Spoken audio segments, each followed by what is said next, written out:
চট্টগ্রাম নগরীতে সরকারি বেসরকারি মালিকানাধীন ঝুঁকিপূর্ণ পাহাড় রয়েছে ২৬টি। এসব পাহাড়ে বাস করে ৬,৫০০ পরিবার। এর মধ্যে ১৬টি সরকারি আর ১০টি ব্যক্তি মালিকানাধীন পাহাড়। তবে মৃত্যু ঝুঁকির পরেও কেন পাহাড়ের পাদদেশে ঘর তুলছে মানুষ?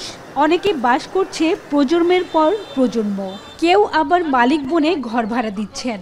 বসতি স্থাপনকারীরা বলছে, নদী ভাঙ্গা, গৃহহীন ও বাস্তুচ্যুত মানুষ দেশের বিভিন্ন অঞ্চল থেকে এসে এখানে বসতি গড়েছে। আর পাহাড়ে বাসা ভাড়া কম হওয়ায় নিম্ন আয়ের মানুষ এসে এখানে ঠাঁই নিয়েছে। আমাদের বাসা বাড়ি নাই, এখন যদি আমাদেরকে একটা সরকার একটা বাসস্থান দিত, ওইখানে আমরা চলে যেতাম। আমাদের জন্মস্থান এখানে, আমার আম্মু তারা এখানে থাকতেছে প্রায় ৫০-৬০ বছর ধরে। এই বাসা ছাড়ি তো অন্য বাসায় যাইতে পারতেছি না, যাইলে তো আমরা টাকা দিব কোত্থেকে। অন্য জায়গায় কিভাবে থাকবো, অন্য জায়গায় ঘর ভাড়া বেশি এর জন্য আর কি। চট্টগ্রাম মহানগর এবং আশপাশের এলাকায় গত ১৭ বছরে ঝরেছে ২৫ শতাধিক প্রাণ। এর পরেও বন্ধ হয়নি পাহাড় কেটে অবৈধভাবে বসতি স্থাপন। উল্টো প্রভাবশালীদের লোভের শিকার হয়ে একে একে পাহাড় যেমন নিশ্চিহ্ন হচ্ছে, তেমনি বাড়ছে প্রাণহানি।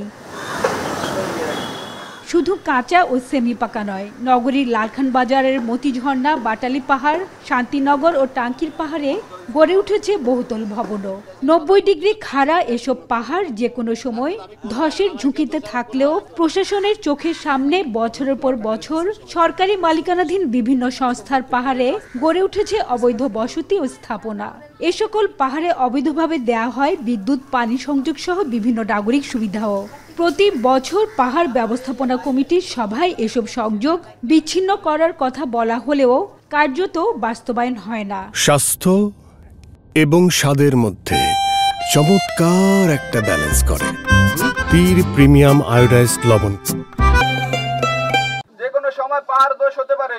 প্রতি বছর বর্ষা এলেই গতানুগতিক মাইকিং, অবৈধ বসতি স্থাপনকারীদের সরিয়ে দিয়ে দায় সারছে প্রশাসন। পাহাড় রক্ষা আন্দোলনের সাথে সম্পৃক্তরা বলছেন, ২০০৭ সালের ১১ই জুন চট্টগ্রামে পাহাড় ধসে সর্বোচ্চ ১২৭ জনের প্রাণহানির পরে গঠন করা হয় শক্তিশালী পাহাড় ব্যবস্থাপনা কমিটি। এই কমিটি ৩৬টি সুপারিশ করলেও বেশিরভাগই বাস্তবায়ন হয়নি। বিশেষ করে একটি সমীক্ষা করে পাহাড়গুলোর ধরন অনুযায়ী ব্যবহার নিশ্চিত করা এবং সুনির্দিষ্ট পরিকল্পনা ও ডিজাইনের মাধ্যমে পাহাড়গুলো রক্ষার কোনো উদ্যোগ নেওয়া হয়নি। চট্টগ্রাম প্রকৌশল ও প্রযুক্তি বিশ্ববিদ্যালয় আছে, সিডি এর ভালো ভালো প্রকৌশলী আছে, তাদের সমন্বয়ে সিটি কর্পোরেশনের প্রকৌশলী আছে। কি পাহাড়কে কিভাবে ব্যবহার করলে এবং ব্যবস্থাপনার একটা নিয়ন্ত্রণে নিয়ে আসলে পাহাড় আর ধস হবে না, সেই ব্যবস্থাটা করা। সেটা না করলে এই অবস্থা চলতেই থাকবে। এদিকে ভারী বর্ষণে পাহাড় ধসের ঝুঁকিতে আছে ৩ পার্বত্য জেলার কয়েক লাখ বাসিন্দা।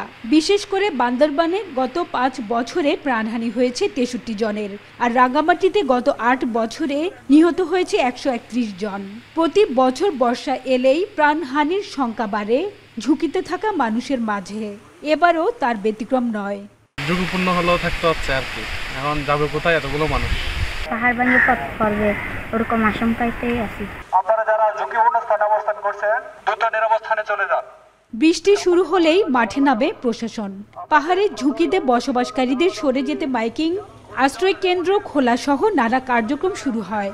এবারও সার্বিক প্রস্তুতি নিয়ে রেখেছে জেলা প্রশাসন। কেউ অবৈধভাবে কোথাও বসবাস করুক পাহাড়ের পাদদেশে, সেটা আমরা চাই না।